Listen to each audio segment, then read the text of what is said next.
Herkese merhaba arkadaşlar, kanalıma hoş geldiniz. Yepyeni bir video ile karşınızdayım. Arkadaşlar, bugünkü videomuzda başarılı ve karizmatik oyuncumuz Can Yaman'dan yepyeni paylaşımlar geldi. Can Yaman annesi Gülden Can'ın yeni görüntülerini sosyal medya hesabından paylaştı.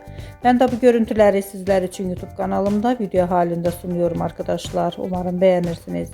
Videomu beğendiyseniz kanalımı izlemeyi ve bildirim butonuna basmayı unutmayın. Şimdilik benden bu kadar olsun. Yeni videomuzda görüşmek üzere.